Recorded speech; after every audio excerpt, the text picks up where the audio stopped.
Coming up next on Passion Struck. The best person to listen to and the best person to create your beliefs around are the people that have the greatest fruit in their life in the specific area that we're looking to model. And a lot of this goes back to modeling. I have learned the most in my life from humbly modeling other people that are ahead of where I currently am.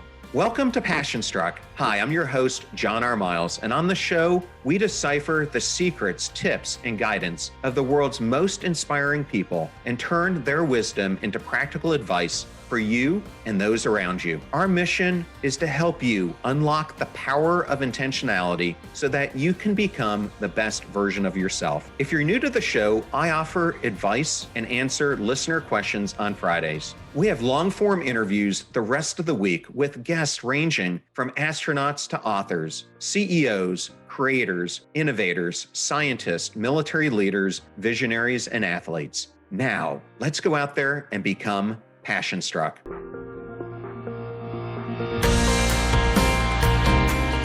Hey, Passion Struck listeners. I am absolutely thrilled and honored today to have my friend Dr. Josh Axe on Passion Struck. Welcome, Josh. Hey, John, thanks for having me. Well, we've been talking about doing this ever since I was on your show, and I think that episode came out in mid-September. So I think what we discovered in that conversation is that we have actually studied a lot of the same topics. So I'm really eager to get your perspectives on the show. Thanks for coming. Well, thanks for having me on. And when you were on my show, it was an incredibly popular episode. So thanks again for coming on. I love talking. We talked obviously a lot about mindset on there, which was such a powerful conversation. I'm going to open our discussion about your brand new book, Think This, Not That, which is a New York Times bestseller. Congratulations on that. Thank you. And in the opening of the book, you describe a story with your grandfather, Howard, who teaches you this lesson of think this, not that. And I think it's interesting because I've seen in my own life, especially from my grandfather, who was a huge inspiration in my life, that it's our early mentors who shape a lot of our mindset. How did those early teachings from your grandfather influence the way you approach mindset and change today? Well, it had a profound impact. They say you become like the people you surround yourself with the most. And of course, our parents, our grandparents, our pastors, teachers, coaches. I mean, these people in the early stages of our life have a massive impact. In fact, working as a functional medicine practitioner and somebody also that focuses a lot on spiritual health and wellness, one of the things that I've discovered is that it's even my patients that dealt with medical health issues, a lot of those issues actually affect their health later on in life. It could be their mental health, it could be their physical health due to worry, anxiety, fear, but a lot of that happens early on in life. And I can remember my grandfather told me very early on that life is about this, right? So if I don't know for a lot of people that somebody tells them this is what life is about. So my grandfather told me very early on, listen, life is about becoming a certain type of person. Life is about adding value to others. Life is not just about play. He said, I want you to play, you want to have fun, but life is about relationship. Life is about advancing the kingdom of God, building a relationship with God and serving other people, making their lives better. And so having him instill that in me, that message early on was so powerful and transformative. And even though I don't know that I fully understood at the time, as he continued to repeat it over time, it became part of who I was. And so, yeah, and I was really blessed to have both parents and including my dad and my grandfather that really sewed into me. And one of the things that I found for a lot of people is they haven't had those people. Somebody might have grown up without a dad, or they had a dad that wasn't a virtuous, disciplined person that was sewing into them, or maybe they never had a grandfather who is that sort of person in their life. And so it's really important that the people go out and find those mentors then that play that grandfather and that father-like role that can help them develop and grow. Because the way that we most grow in our lives is through modeling. It's discipleship, it's mentorship. And I hear from people all the time when I'm teaching lectures and workshops, people come up to me and say, Dr. Axe, I want to find a mentor. I don't have one because it's something I recommend often, because I'll tell people that one of the greatest things that have transformed my life and helped me personally grow is having mentors and people that sewed into me. And I'm always looking to do that to others. And of course, we can do it at a distance by John listening to your podcast and my podcast, or reading John Maxwell or other spiritual or leadership and personal growth leaders.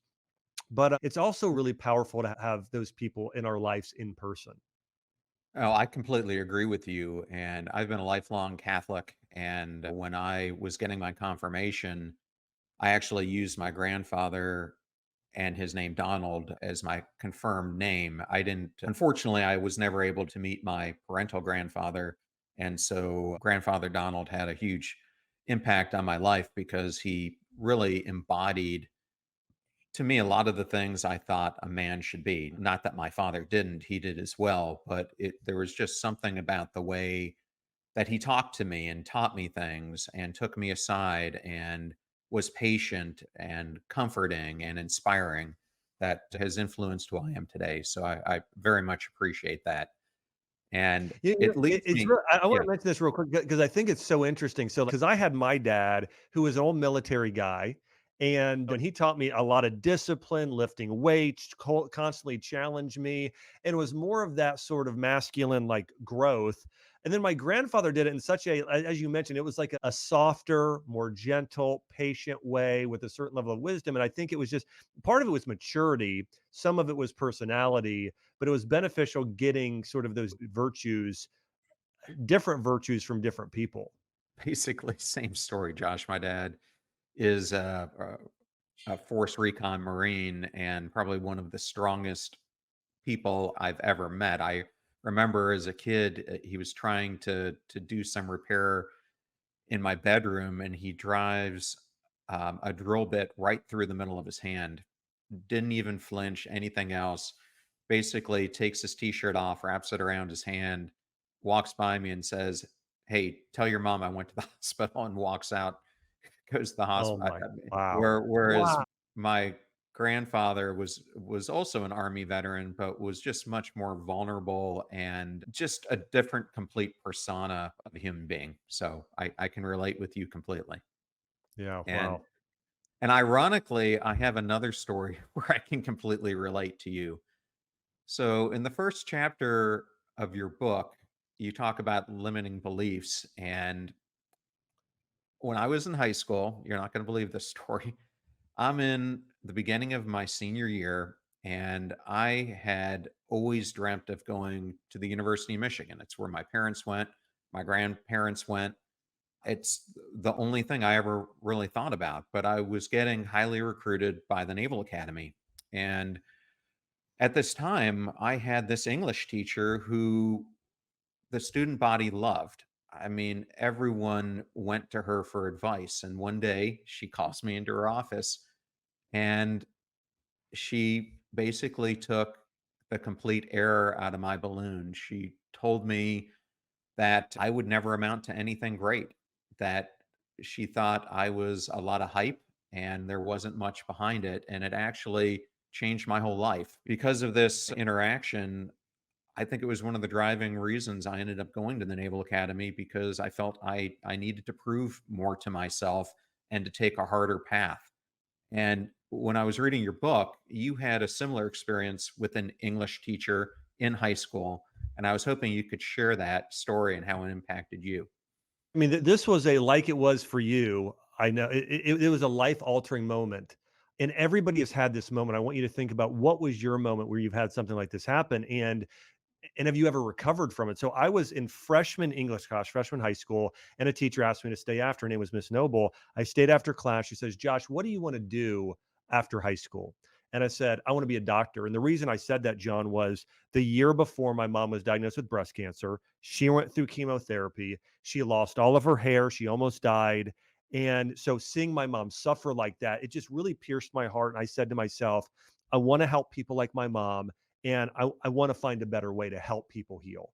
And so I decided I want to be a doctor at that moment. Well, the English teacher, I said, I want to be a doctor, and she literally laughed out loud. And she said, Josh, listen, with your GPA, you'll never get into med school. She says, my own daughter has a 3-point GPA. She barely got into med school. And she said, you just failed this paper. That's why I wanted you to stay after.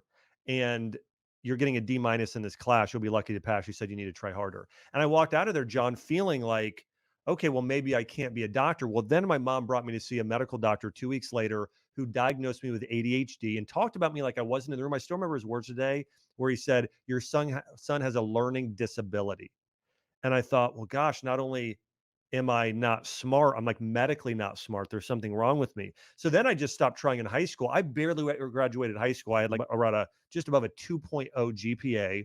Applied to colleges, got denied by almost all of them. And then I applied to one and they said, we've got a new program where if you come and take summer school and you average above a 3.0, we'll let you in. It was the University of Kentucky. I grew up in Ohio.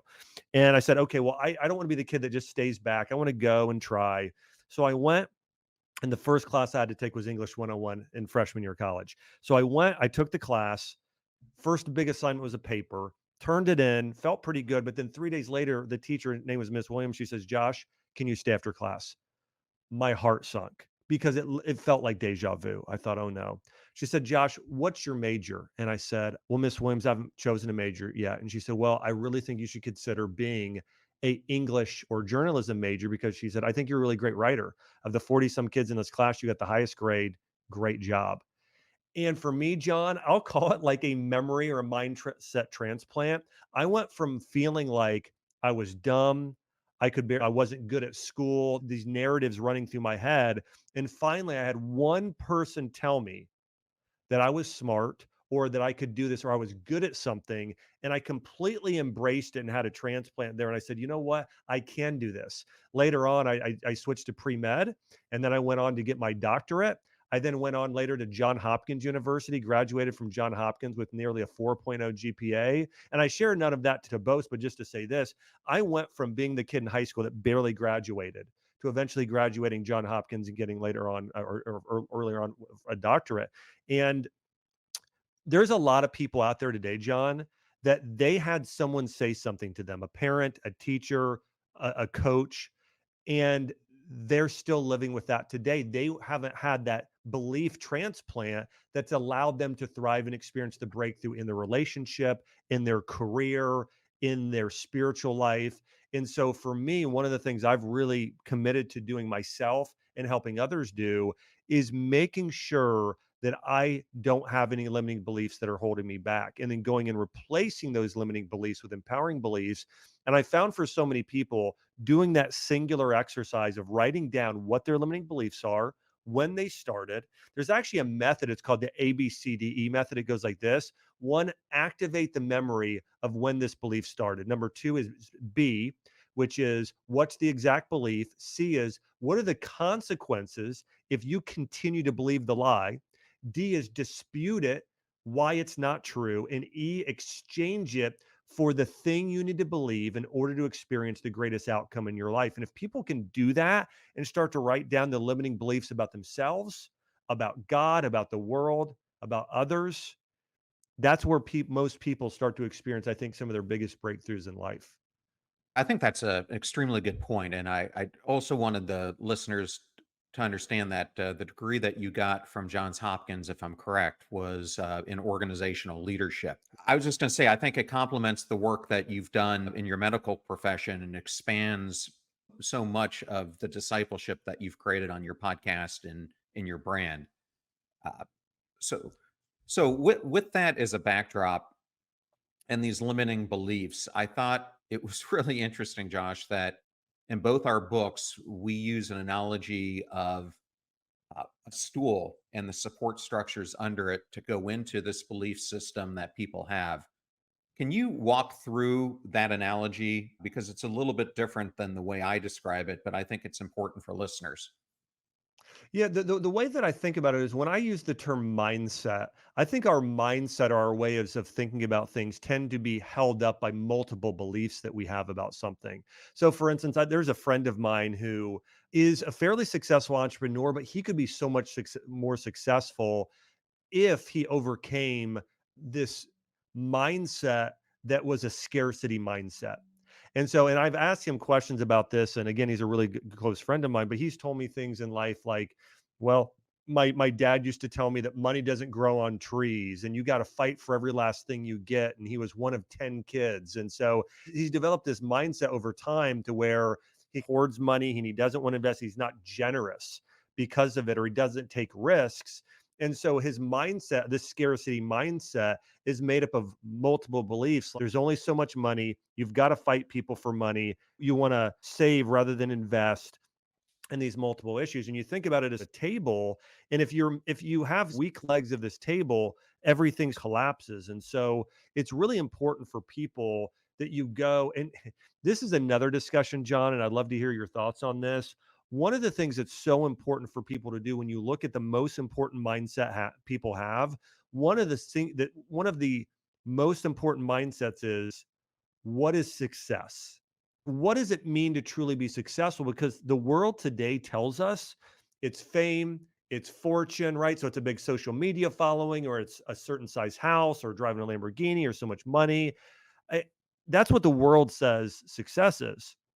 But if you look at the Bible, or you look at the people that you and I, John, are probably like, we want to be like these people, right? Probably like their Mother Teresa's, the John Maxwell's, the people that have done so much good in their life. Martin Luther King Jr.'s. It's like, well, what was their? They had a big impact for good. And so my definition of success, which is one of the most important mindsets, needs to be made up of these beliefs. So if my beliefs are, well, success is, okay, I have a big house, and I've got $1 million in the bank, and I've got 1 million followers on Instagram, or whatever it is, that's going to cause me to live a certain type of life. Versus if my definition of success is loving God, loving people, making earth a heavenly place, adding value to others is my entire goal of blessing other people's lives. Well, that's going to be a very, like, my wins become very different. And so people really need to pick through their life and look at their mindset about a certain thing. And then what do I believe specifically? And what beliefs do I need to start to exchange in order to live a more meaningful and significant life? I love that you bring that up. And in this chapter that we're discussing, you use a person who I highlighted in my book as well, Steve Jobs. And I think you bring up an important element here to your question that you asked me. And that is, I was very much on this path of living the Steve Jobs life. I was so focused on my career and success that the pillars underneath my stool were all these external measures of what I thought were going to bring me fulfillment, but were only bringing me despair instead. And I think you summed it up really well in the book when you're talking about Steve Jobs. What good is gaining the world but losing your soul? What good is growing a company but losing your family? What good is gaining wealth but losing your health? What good is being right but ruining your marriage? What good is getting a promotion but losing your integrity? And when I think about that in my own life, I met with a career coach who was a psychologist, and he had me do this exercise where I looked at my own stool and what was underneath it. And then I looked at who I wanted to become and what needed to change in the pillars that were underneath me. And it's many of the things that you write about with Steve Jobs. I wanted better relationships. I wanted kids who down the line wanted to still go out on dates with me when they were in their 20s, 30s, 40s, however, because they liked hanging out with their dad. It meant I needed to have a new relationship with my mental and physical health. I couldn't keep burning myself out like I was doing and expect that I was going to be able to operate on all cylinders like I wanted to. It meant that I needed to change from so much of my time caught up in serving myself into being a disciple and serving others. Meant that I needed to double down on my faith journey and use that as a core element of my life, building the soul journey that I wanted to phase of my life on this planet. So that's how I redefine success for myself. I don't know if you want to build on that or take it anywhere, but that's how I personally redefined it. That's so powerful. One of the things that I realized was, the best thing to believe is the thing that the most successful people believe in terms of real success, right? And again, my definition of real success is more of a biblical narrative around making earth a heavenly place. So if there's trash on the ground, we pick it up, right? If a area is dirt, let's turn it into a regenerative rainforest. In terms of, and then relationships, I think not just with the earth, but with people and God is even more important than that. And so for me, that's my definition of success, is doing that not just now, but also with an eternal mindset. And so, what I try and do in different areas of my life is not focus on what I believe, but focus on what is the most successful people in their field believe that's also virtuous. So, for instance, I might have my own ideas right now about finances, but I want to go and say, how does Warren Buffett and Elon Musk, how do they think about wealth and how do they think about growing wealth? And I want to study and adopt, maybe I pick them and a few others, what do they believe about investing and finances and everything else? And I want to then go and adopt those same mindsets and beliefs for myself in discovering the truth. Same thing. How do I know what's true spiritually? Right. And I need to look at, because there's a lot of different religions out there. There's within Christianity, right? We've got Protestantism and Catholicism and Orthodoxy. Within Judaism, you've got more of the Reformed and Orthodox there. And then there's Buddhism and there's Islam and all these other things. And for me, there's a Bible verse and it reminds me of this. Jesus says, you'll recognize them by the fruit in their lives. By their fruit, you'll recognize them. If somebody has good, beautiful fruit, like a Mother Teresa or a Martin Luther King Jr. or a William Wilberforce, or these people that changed the world for good, what is it that they believed? What was their religion? What was their spiritual belief? Okay, the people that have the best fruit in their lives, I'm going to follow them. John, there's a lot of marriage coaches and counselors out there. And I remember one of them, and they'd been divorced 5 times. Now, sometimes we can learn things from a divorce, right? And there's great counselors that have been remarried and now have a great marriage and they learn from the first time. But somebody that's been through 5 and still struggling in the middle and then giving someone else relationship advice, it's a similar thing with health. Have you ever seen the pictures of some of the people running the health of the United States and then some of the other countries who are running the Department of Health? Versus you look at someone like a Robert F. Kennedy Jr. in his 70s, ripped and shredded and very healthy, very mentally sharp. And it's like, okay, who am I going to listen to? Well, the best person to listen to is in the best person to create your beliefs around are the people that have the greatest fruit in their life in the specific area that we're looking to model. Same thing. It's if you and I are learning how to do better shows, like to educate and help inspire people, it's like, are we going to be spending time studying? Again, it's probably going to be Joe Rogan and I don't know, Jordan Peterson and other people that have good shows versus somebody who's never done it before. So I think it's important. And then a lot of this goes back to modeling. Like I have learned the most in my life from humbly modeling other people that are ahead of where I currently am. I think that's a such an important mentorship tidbit that you just gave. Even in my own career, when I was looking for mentors, I was always looking for a mentor who was at a place that I wanted to be 2 to 3 steps ahead of where I was now, Yeah. because I wanted to learn the shorter path to get there and the mistakes that they made that I could avoid. And I think it's such an important thing that you bring up. And yet we tend to look just across the horizon instead of longer term in who we want to become. And I want to go in a little bit different direction, Josh, because when I think about historical figures, and I've heard you talk about this person before, a person who I've always admired was Michelangelo. And Mm. I think back about being in his shoes when he's asked to paint the Sistine Chapel. And he's not even known as a painter, he's a sculptor. And he gets this edict from the Pope. And his first inclination is, there's no way in heck I'm going to do that. And if my history is correct, he then escapes from the Vatican to get out of it and Yeah. then does some soul searching and it brings him back. But I know Michelangelo is a person who you cite as well. What do you think a listener can learn from his journey? Well, I'd say there's 2 things. If somebody is listening to this and they're saying, "You know what? I wanna live the greatest life possible. I wanna get to the end of my life and I know that I left it all in the field. I have no regrets." If you wanna do that and grow to your maximum, there's 2 things you need. You need to grow in character and you need to grow in your unique skills that God gifted you in. And that's what we see with Michelangelo is that he had such a unique gifting as an artist, as a sculptor, as a painter, And he took that to the highest level possible. Reminds me of in the Bible, there's a parable of the talents, right? And so God gives somebody one talent, another two, and another five. And the person with one buries their talent. Now that's fine. That's actually money, but it also could be seen as your God given talent. Maybe it's education or coaching or customer service. But one person buries it, the second person goes and doubles it, and the person with five goes and doubles his. Well, later on, that master comes back, which is God in the story, and the one that buries in, he says, "You're evil and wicked for doing so, for wasting your talent." And the other two, he says, "Now I'm going to double what you even have and give you even more beyond that." And so I think about Michelangelo in the very same way. Michelangelo had a talent, and he also had a certain level of character and amazing work ethic and wanting to do something that was inspirational and that would honor God.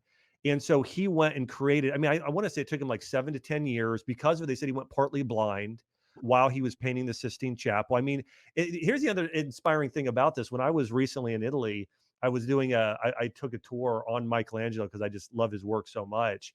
And they had said he lived to be 88 years old, which during that time, the average lifespan, I wanted to say, was like upper 40s. So he almost doubled the lifespan of a lot of people. And part of it, I believe, was because he had so much purpose. He was doing something really meaningful, really significant because it was divinely inspired. And so to sum up, I want to say the life of Michelangelo, there is a story of him after he had just finished painting the Sistine Chapel. And he's showing somebody his work and before they revealed it to the public, and he's showing somebody, and somebody said, "Michelangelo, why did you spend so much time painting this little corner that literally nobody's going to see?" And his answer was, "Because God will see." And to me, that was so moving of thinking about our lives in that way that, you know what, somebody might not see it, but God will see it. And that's a very eternal mindset. If somebody wants to be successful, we see this in the psychology research that the longer somebody thinks out, okay, the more successful they are. So if somebody's living for today only, they tend to not be very successful. Versus somebody has a 10-year plan and is working towards 10 years or their lifetime, they tend to be much more successful. Well, Michelangelo goes beyond that as he was thinking eternally, and he was even more successful. Reminds me of a C.S. Lewis quote, and he says, "The people that do the most in this life are the very people that think most about the next life." And so Michelangelo was able to do that via taking his skill to the highest level possible and taking his character. And what a lot of people do today, John, is they try and become jacks of all trades, of maybe doing a thing here or there, rather than going very deep in one topic. And I think the best thing somebody can do is say, I want to grow in this one single area. Maybe it's a character quality, maybe it's a skill, but spending hours upon hours and just getting better at that one thing.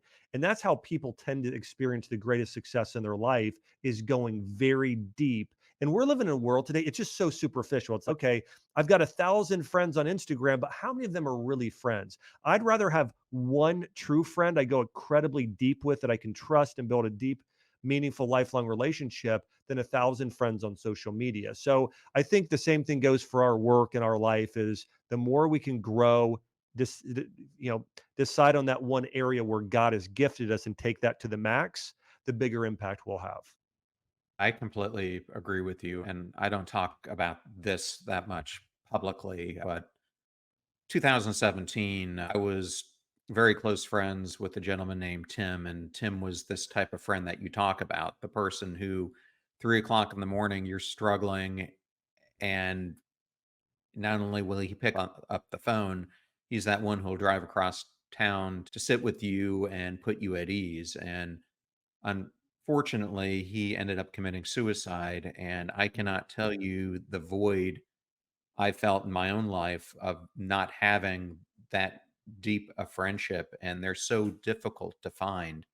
And when I look back upon that, I just wish at times I could have done more to help him. And I didn't even realize the pain he was going through.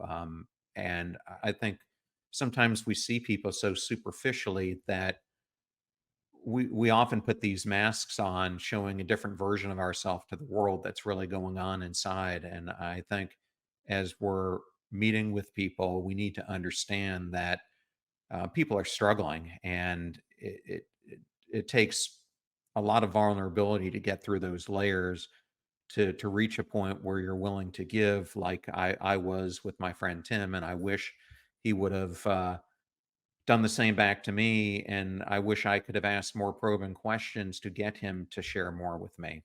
I don't know what you're. Well, Yeah. one of the things, John, I just want to say too. I mean, this is one of the things I love about your podcast is you're constantly now inspiring people in really having a great impact on the world. And so, I've been so impressed by just seeing. I mean, first off, your podcast is one of the fastest growing podcasts, one of the most successful podcasts, and helping inspire people in growth and leadership. And so, it's the work you're doing now is so impactful. And to your point, one of the things that I think I realized when I ran my functional medicine clinic full time, now I have a virtual practice and we have people that I advise on healing a number of issues. But I can tell you from working with tens of thousands of patients, almost every single person is really struggling with something in their life. It could be low self esteem, it could be going through a divorce, losing a loved one, workplace issues, but most people have some level of emotional turmoil. And for a lot of people, they may have gone years without somebody saying something truly nice and meaningful to them that's uplifting. Like when I had Mrs. Williams tell me, and she said, Josh, you could be a great writer. Like for me, that I don't think I had somebody say something like that to me in months. And so, and for some people, they've never had anyone say that to them. So one thing, I lead a men's group now. And one of the things I'll do every year in the men's group is I'll put my hand on the guy's shoulders, individuals. And I do this because my grandfather did this to me. And I'll look them in the eyes and I'll say, God has gifted you to do this. I believe you have this calling, you have this gifting, you can have this impact and help cast a vision for them in their life and speak life into them in terms of what I see their giftings are, their character are, their character is as well. And so I would encourage everybody who's listening here is to you be that person to somebody else. Put your hand on their shoulder, look them in the eyes and tell them what in them, the goodness in them, the impact they can have, challenge them to grow because it might just save someone's life. It could transform someone's life, help set them on a new trajectory. And those, I can think through a few times, not just Miss Williams. I can think of my grandfather doing that to me. I can think about a mentor, Ben, who is a doctor who did that to me in my life, and a friend of mine, Jordan Rubin. Those were somebody doing that for me those created the single biggest turning points in my entire life. I'm so happy that you went down that path at the end because it leads me into something I wanted to talk to you about. You were just talking about connection and the need to connect and express gratitude and to share with people the impact that they're making. I think one of the biggest diseases that I see in the world today is the disease of disconnection. We are so disconnected not only with other people, but we are so disconnected from ourself. And I found this in my own self years ago that I thought I had self awareness. And if I would look back on myself and rate where I was probably a 2 on a 10, because I was so disconnected with everything else in my life that I wasn't spending the quiet moments that I needed to have that connection. And when you're disconnected with yourself, you're disconnected with everything else in your life. I was hoping Mhm. you might give some thoughts on this disease of disconnection. Yeah, it makes me think of two things. I want to talk about self-awareness and then something actually very different, but I think they're both to your point. The other one is loneliness. Now, we're live in a culture where a lot of people talk about goal setting. And I'm a big goal setter, and I know you are too. Like casting a vision for your life, setting a goal, creating a strategic plan that's powerful. But when you look at the ancient spiritual texts, the Tanakh or the Torah or the Bible, or you look at a lot of the Buddhist or Taoist philosophy and monks, they don't talk about goal setting almost ever. They talk primarily about self awareness. Goal setting is where you want to go, awareness is where are you right now. And you can't truly get to where you want to go unless you know where you are now.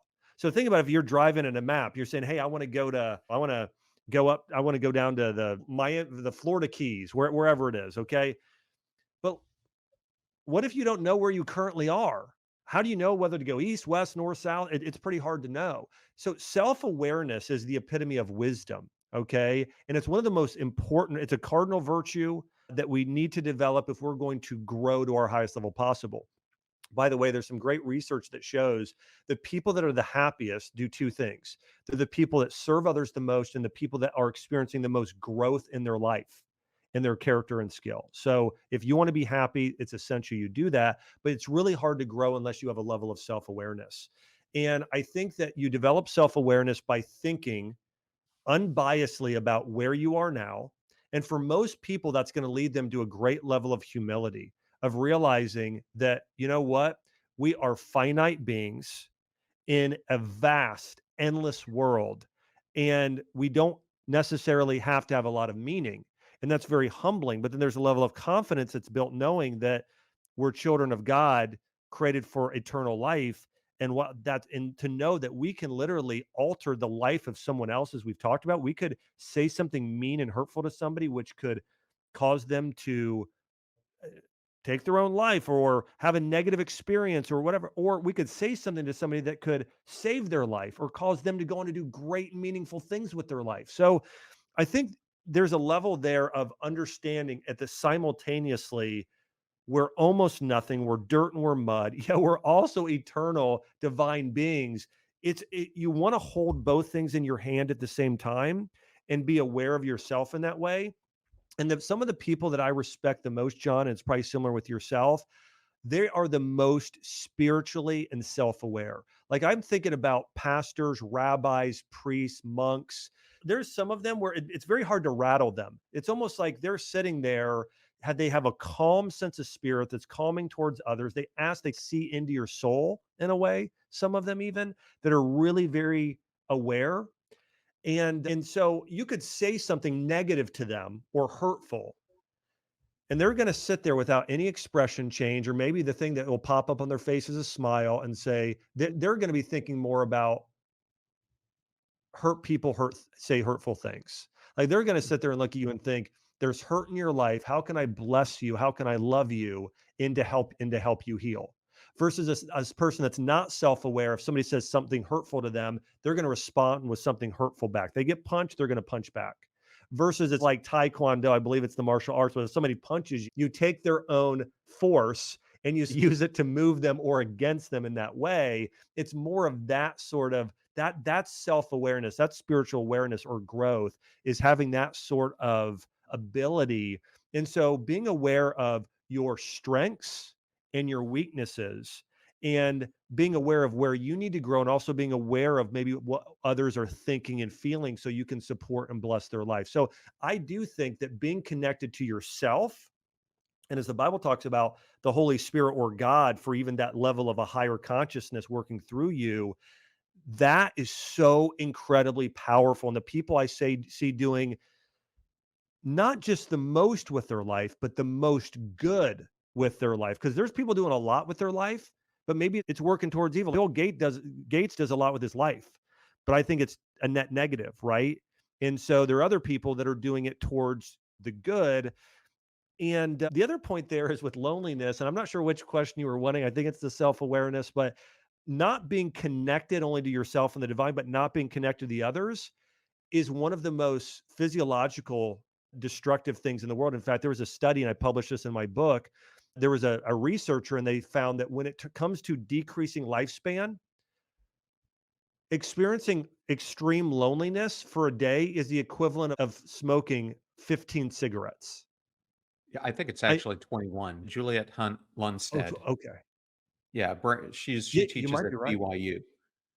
That's right. It might be 21 cigarettes a day, or it might be two different studies. But overall, you think about how damaging that is. It's incredibly destructive. And so I think that going into foster, I mean, my mindset, John, rather than having relationships that just fall into my lap, which I'm generally open to, but more so, I'm very conscious about who are the 5 people I spend the most time with, in making sure that I'm doing everything I can to love them and be a great friend and add value to them, and that they can do the same reciprocally to me, to be a sort of iron sharpens iron for each other. But I do think we're in an epidemic of loneliness right now with people today. And I think that's another reason why, when I first got into practice, the top issues that were growing were cancer, heart disease, diabetes, childhood obesity. Today, by far the number one issue is mental health issues, depression, anxiety, and loneliness and identity disorders. Well, I think a lot of that comes back to this disease of disconnection, but it's that disease of not connecting with ourselves. And when you're not connected with yourself, you don't feel like you matter. You don't feel like you hold significance, which I think is the whole reason God put us on the planet is to feel significant. And when you don't feel that aspect of your life, yeah, it's going to lead to a bunch of mental and emotional health issues. Oh, Um, exactly. I do think that's the epitome of identity issues is that it's that low self-worth. My life doesn't matter. And people need to understand that it does. It has eternal significance. And to your point, I do think that's the core of the issue. well, Josh, I'm going to take you completely on a different topic. It's a health topic, but I'm going to tie it into this disease of disconnection. And I have never talked about this before publicly. Not sure why I'm choosing to do it now, but I thought it tied in. I, throughout my adult life, have been a drinker. And August 1st of last year, 2023, I decided to stop drinking altogether. And I get the question all the time from people, why did you stop drinking? And I really don't think it's a question that needs to be asked. And I've never really answered it. But for me, it came down to this whole disease of disconnection. I found that when I was drinking, it was leading me to be more disconnected from myself. And I wanted to see if I gave it up, what changes it would bring in my life. And what caused me to want to talk about this is I realized that so many of the things I was doing, the activities, the people I was hanging out with, everything else, they were really surrounded by a connection point of drinking. And I found that when I was drinking, I wasn't having deep connections with people. I was not having deep connections with myself because I was using it as a way to escape from the feelings that I was having, not to mention the health benefits, the cognitive function benefits, the sleep benefits that I've had come with it. But I know you've talked a lot about alcohol and its negative impacts, but I was wondering if you've ever touched on it from that lens. Well, John, we have. In fact, I did a podcast not long ago and really talked about some of the negative impacts of alcoholism, how to overcome addiction with nutrition and mindset. And what I think, so I'm trying to think of who gave this quote. And I want to say it's Carl Jung, the famed psychologist. But he says something like this um, when we don't have a certain level of significance and meaning in our life, we go and we numb out with idle pleasures. But basically, people are looking for meaning. If you don't have meaning and significance in your life, it's painful. It's lonely. It's a selfish. It also affects your sense of value. And I think about right now, like anytime in my life that maybe I've had a sense of lacking value, there's some sort of a deep seated emotional, spiritual pain that sort of is there. And so I think that a lot of people who maybe don't know their purpose in life and don't know their unique gifts and skills and aren't using that for good, I think anytime we live out of alignment with the way God designed us, it's painful or it leads to pain. It leads to pain in the long run. And so a lot of people will use alcohol to numb out. It's numbing in a way, right? And it's not just alcohol, though. I think it's almost anything that we can become addicted to. It could be Netflix and constantly just watching things. It could be scrolling constantly on TikTok or Instagram on social media. It could be shopping. It could be drugs. I mean, there's numerous things that we use to numb ourselves out. But in those times, it's when we're typically the least self-aware as well, when you're numbing yourself. And so with someone like you, I think that now maybe you're at a point in your life now where you probably have, from what I've perceived, maybe more purpose and meaning than you've ever had. Again, you're having such a great impact on so many lives and so many people. And you've heard this before because you've probably read some Tony Robbins too. He talks about this. Now, this goes way back to the Bible. I think it talks about this generally in the Old Testament, but we make decisions for two reasons: pain and pleasure, right? If we can get enough pleasure from something good in our life, then that's the best way to go. But sometimes we make decisions to avoid pain. And so I think certain things could be drinking, other things. Maybe we're doing that to avoid certain types of pain. But when it comes to connection, obviously, the more you are clear of mind, probably the deeper you can connect with somebody or have a real connection to. So I think there's a lot. I think there's a lot to that conversation, a lot to that idea. But and by the way, culturally, we're seeing this a lot with like Gen Zers as well. There are more people now giving up things like alcohol than I think maybe what was happening 10, 20 years ago. I'll tell you, the thing I've realized is just how much it is a social norm to drink. I mean, I remember Yeah. being like 2 months into it and going into restaurants and observing everyone around me, and every single adult is drinking, and it becomes such a norm. That's what makes it so different when you see someone not do it. But the for me, the benefits of not drinking have been so tremendous that it's created a completely different value system for me in who I want in my life, who I don't, and where I'm willing to spend time, and how much time I was wasting before when I was drinking.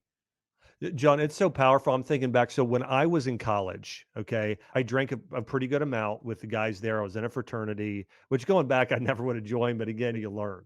So I did it my first couple of years. I drank fairly heavily my freshman and sophomore year. And then I got to a point where I just felt really empty. I thought none of my relationships were meaningful. I felt like I did have really meaningful relationships in high school. And I just prayed to God and said, God, I need you.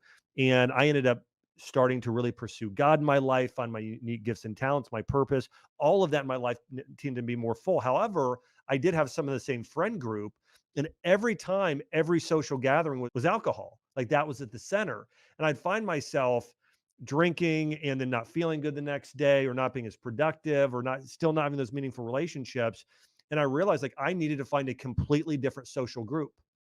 Like it was almost like I had to fire or break up with my friend group and go find a completely different friend group because I felt like when I was hanging out with them, because I would try not to drink. And I felt, okay, everyone else is drinking. I'm the one not drinking anymore, at least only drinking one. And so I felt lonely, like I was the black sheep of the entire group for a while until I went and found a completely different group of friends. I think that's hard for a lot of people because a lot of us have relationships. We might feel guilty about maybe leaving a friend group behind. But I think if you don't have, I think about it like this. A psychologist said this. He said, um, if you wouldn't recommend your own child hang out with them and you wouldn't like love that your kids are hanging out with them, you shouldn't hang out with them as well as one of your close friends. Doesn't mean you can't minister to their life and you can't support them on occasion, but actually having a deep friendship with them or trying to pursue that sort of thing with them, if you wouldn't want your own child to have a deep relationship with them, then that's not the right fit for you either. Amen to that. And I know you've read my book. It's something that I highlight It's fantastic. It's so in good. the mosquito principle. Yes, the bloodsuckers. Yes, that's a good it's so true. Josh, I think we're going to have to do a part two of this because I didn't even get into the whole healthcare questions, health related questions I wanted to ask that I know the listeners really wanted to hear you discuss. So I think in the future, and we talked about this before you came on, we need to do this again in person and maybe do a longer exploration because there's so much more I want to get into with you. Well, I'd love that, John. And I'll, as I told you, I got family in Florida. I'll come down sometime from Nashville and would love to be on your show. Let's do it in person. And actually, love to have you to Nashville and interview you here as well. And if people do want to learn more, I obviously talk a lot about health on my podcast, like men, how do you boost your testosterone? Women, how do you naturally balance your hormones? Gut health, immunity, and a whole lot more, and a lot of mindset and growth stuff. So people could check out the Dr. Josh Axe show too. But yeah, I would love to have you on. And this was an honor. Again, I know that you've got such an incredible base of listeners that are inspiring people and want to do big things with their lives. So again, I just want to say thanks so much for having me on today. Well, Josh, it was such an honor. And you do have an incredible show. I highly encourage my listeners to tune into it. There's so much wisdom. I always listen to your shows and Stephen Cabral's, who I think is a mutual friend of ours as Yeah. well, for a ton of topics. I have no idea how he puts out so much content. That guy is a machine when he was doing almost all solo episodes. But thank Yeah. you so much for being on the show, man. Awesome. Well, thank you, John. God bless everybody. Thanks so much, John, again.